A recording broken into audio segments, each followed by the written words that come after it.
Hello दोस्तों, कैसे हैं आप सब लोग। आई होप आप सभी अच्छे होंगे। तो आज मैं लेकर आया हूं जनरल नॉलेज के most important questions and answer. दोस्तों, इस प्रकार के क्वेश्चंस मोस्टली एग्जाम में पूछे जाते हैं। तो चलिए वीडियो को शुरू करते हैं। पहला प्रश्न है, वियतनाम की मुद्रा कौन सी है। तो दोस्तों, वियतनाम की मुद्रा डोंग है, यानी ऑप्शन सी सही हो जाएगा, डोंग।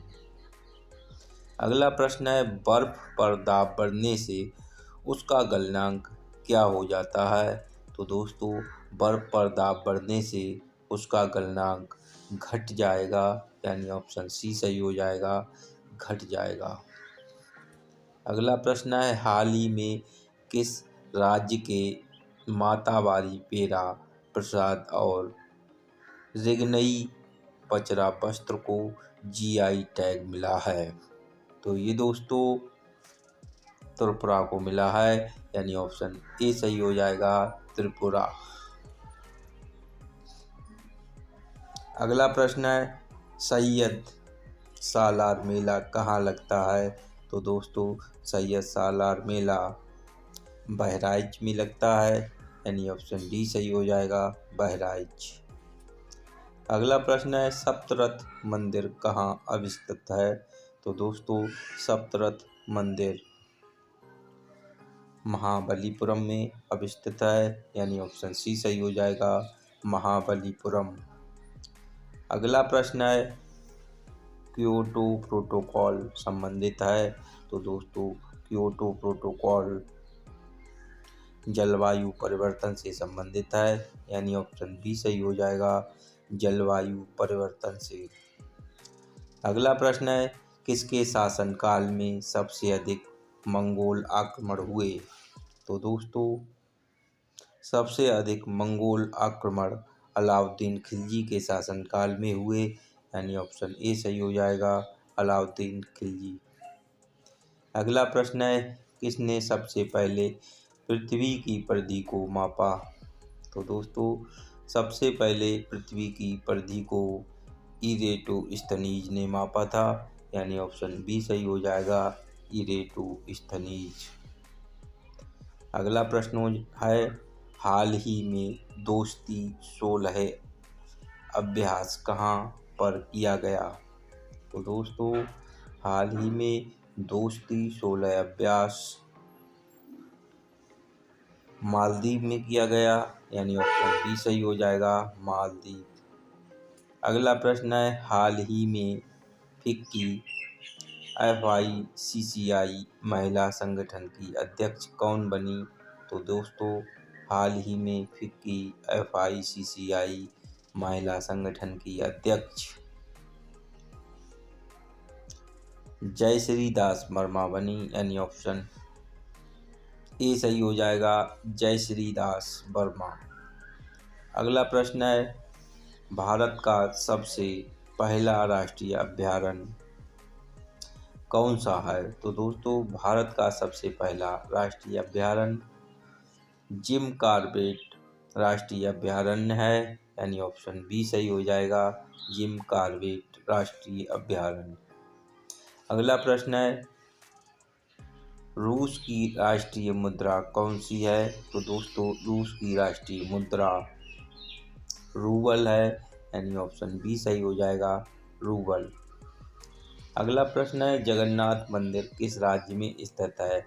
तो दोस्तों, जगन्नाथ मंदिर उड़ीसा राज्य में स्थित है, यानी ऑप्शन ए सही हो जाएगा, उड़ीसा। अगला प्रश्न है, विद्युत आवेश का SI मात्रक क्या है। तो दोस्तों, विद्युत आवेश का SI मात्रक कूलाम है, यानी ऑप्शन ए सही हो जाएगा, कूलाम।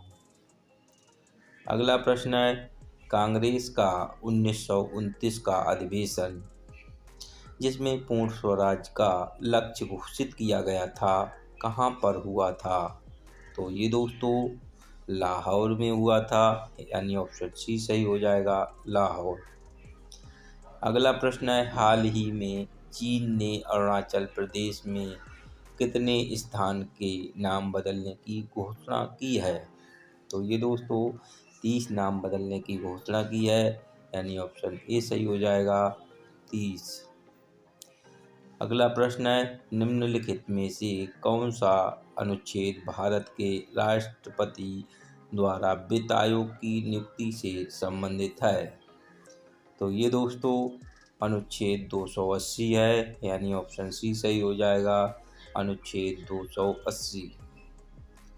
अगला प्रश्न है, गोल्डन चावल एक प्रचुर उत्तम स्रोत है। तो दोस्तों गोल्डन चावल एक प्रचुरतम स्रोत किसका है? तो ये है दोस्तों विटामिन ए का, यानी ऑप्शन सी सही हो जाएगा, विटामिन ए।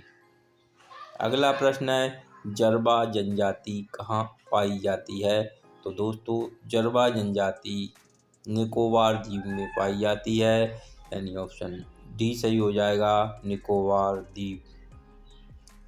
अगला प्रश्न है, किस वर्ष राष्ट्रीय गीत वंदे मातरम पहली बार गाया गया था? तो दोस्तों राष्ट्रीय गीत वंदे मातरम 1896 में पहली बार गाया गया था, यानी ऑप्शन ए सही हो जाएगा, 1896। अगला प्रश्न है, पुनासा जलप्रपात किस नदी पर स्थित है? तो दोस्तों पुनासा जलप्रपात चंबल नदी पर स्थित है, यानी ऑप्शन डी सही हो जाएगा, चंबल नदी। अगला प्रश्न है, हाल ही में भारत का पहला श्री सेवा सामान्य रक्षा स्टेशन किस शहर को बनाए जाने की घोषणा हुई? तो दोस्तों ये मुंबई को शहर को बनाए जाने की घोषणा हुई है, यानी ऑप्शन ए सही हो जाएगा, मुंबई।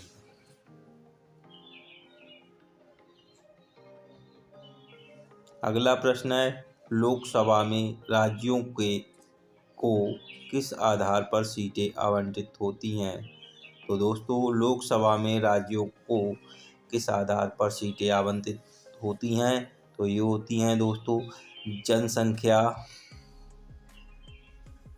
के आधार पर, यानी ऑप्शन बी सही हो जाएगा, जनसंख्या।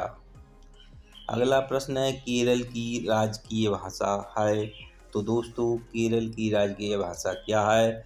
तो दोस्तों केरल की राजकीय भाषा मलयालम है, यानी ऑप्शन डी सही हो जाएगा, मलयालम। अगला प्रश्न है, निम्नलिखित में से मगध का कौन सा राजा सिकंदर महान के समकालीन था? तो दोस्तों इस प्रश्न का आंसर आपको कमेंट बॉक्स में देना है। तो दोस्तों इसी के साथ ये वीडियो समाप्त होती है। अगर वीडियो अच्छी लगी हो तो लाइक शेयर एंड सब्सक्राइब करना ना भूलिएगा। मैं मिलूँगा जीके की एक नई वीडियो के साथ, तब तक के लिए जय हिंद, जय भारत।